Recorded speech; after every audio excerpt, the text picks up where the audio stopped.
اب انگریز نے جو سازشیں کی، ان سازشوں میں ایک طرف یہ تھا کہ اس نے نبی اکرم صلی اللہ علیہ وآلہ وسلم سے جو مسلمانوں کی والہانہ محبت ہے، بے لوث محبت ہے، اور حضور سے جو عشق ہے کہ وہ رسول اللہ کو دیکھا نہیں ہے مگر حضور کے نام پہ اپنی جانیں قربان کرنے کے لیے تیار ہے، یہ جو کیف تھا نا مسلمانوں کا، اس کو ختم کرنے کے لیے یہود و نصارہ نے، انگریزوں نے سازشیں کی۔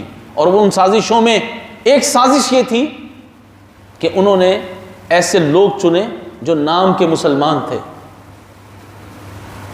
اور بڑے بڑے خانوادوں سے تعلق رکھتے تھے، ان کو لمبی امیدیں دلا کر، مال و دولت ان پر نشاور کر کے، اور ایک طرف مسلمانوں کے اندر معاشرتی طور پہ جھگڑے اور فساد کا ماحول پیدا کر کے ان لوگوں کو پیسہ دے کر ایسی کتابیں لکھوائیں کہ جن کتابوں میں نبی اکرم صلی اللہ علیہ وآلہ وسلم کی تعظیم، آپ کا ادب، آپ کی تکریم، اس کو انہوں نے شرک لکھ دیا۔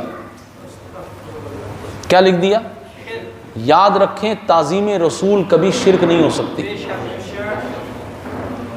تعظیم رسول کبھی شرک، یاد رکھیں، حضور کا ادب کبھی شرک، اگر یہ شرک ہے تو ایمان کیا ہے؟ بات سمجھ آ رہی ہے آپ کو؟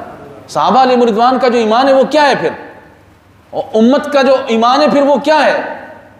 تو انہوں نے تعظیم رسول کو انہوں نے شرک لکھا اپنی کتابوں میں، اور حضور علیہ الصلوۃ والسلام کی ذات کے بارے میں معاذ اللہ مسلمانوں کے دلوں میں شکوک و شبہات پیدا کرنے والی کتابیں لکھی، اور یہاں تک کہ انہوں نے اپنی کتابوں میں یہ تک لکھ دیا کہ رسول اللہ صلی اللہ علیہ وسلم اللہ کے محبوب ہیں، جان کائنات مفخر موجودات ہیں، اور اللہ نے رسول اللہ ایک ہی بنائے، اپنا محبوب ایک ہی بنایا ہے، سارے مسلمان اس بات کو جانتے ہیں۔ انہوں نے لکھ دیا کہ اللہ تعالیٰ چاہے تو کروڑوں محمد پیدا کر دے، حالانکہ اللہ نے کیا فرمایا؟ ما کان محمد ابا احد من رجالکم ولکن رسول اللہ وخاتم النبیین، محمد صلی اللہ علیہ وسلم تم میں سے مردوں میں سے کسی کے باپ نہیں، ہاں وہ اللہ کے رسول ہیں اور آخری خاتم النبیین ہیں، نبیوں میں سب سے آخری ہیں۔ تو بتائیں کہ اگر کروڑوں محمد ہوں گے تو پھر خاتم النبیین کون ہوگا؟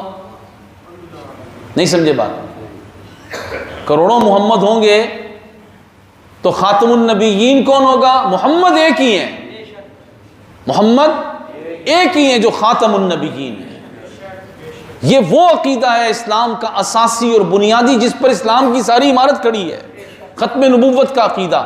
اس عقیدے پر ضرب لگائی اسماعیل دہلوی نے، اس نے کتاب میں یہ بات لکھی، اور اس نے کہا کہ اللہ چاہے تو پیدا کر دے۔ بھائی اللہ تبارک و تعالیٰ جس چیز کو چاہتا ہی نہیں ہے وہ تم کیوں کہہ رہے ہو؟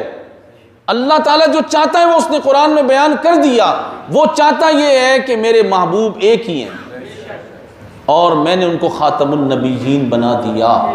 سب پوری دنیا سن لے، قرآن میں موجود ہے، تو بس بات ختم ہو گئی۔ پھر تم نے اللہ تبارک و تعالیٰ کی طرف اس بات کی نسبت کی۔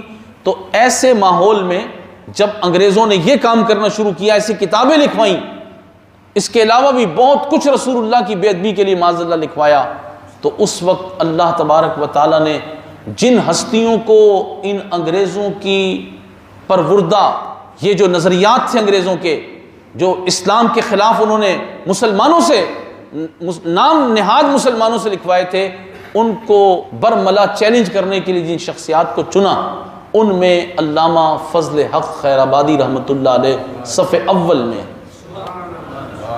آپ نے علامہ فضل حق خیر آبادی کا نام ہی شاید سنا ہو، شاید ہی آپ کو پتا ہو کہ علامہ فضل حق خیر آبادی بھی کوئی شخصیت ہیں، کیونکہ تاریخ کا مطالعہ پاکستان کی کتابوں میں تو نہیں ہے، جو آپ حضرات نے پڑھی یا بچوں کو پڑھائی ہیں، ماسٹرز تک کی کتابیں اٹھا لیں، آپ کو شاید کہیں چیدہ علامہ فضل حق خیر آبادی کا نام مل جائے، ورنہ ہماری قوم کے بچوں کو ان بزرگوں کے نام ہی نہیں پتا کہ علامہ فضل حق خیر آبادی حقیقتاً کتنے بڑے مجاہد اسلام ہیں۔ علامہ فضل حق خیر آبادی نے اس وقت ان نظریات کے خلاف پھر کتاب لکھی، امتناع نظیر۔ آپ نے کہا کہ یہ ممکن ہی نہیں ہے کہ رسول اللہ کی نظیر پیدا ہو، یہ ممکن ہی نہیں ہے کہ اللہ تبارک و تعالیٰ دوسرا محمد بنائے، کیونکہ اللہ تبارک و تعالیٰ نے نبی پاک علیہ الصلوۃ والسلام کو اپنا محبوب بنایا، خاتم النبیین بنایا۔ اور خاتم النبیین کا معنی ایک ہی ہے بس، حضور آخری نبی ہیں، کسی معنی میں بھی اب کوئی دوسرا نبی نہیں۔ تو آپ نے کتاب لکھی، دلائل سے ثابت کیا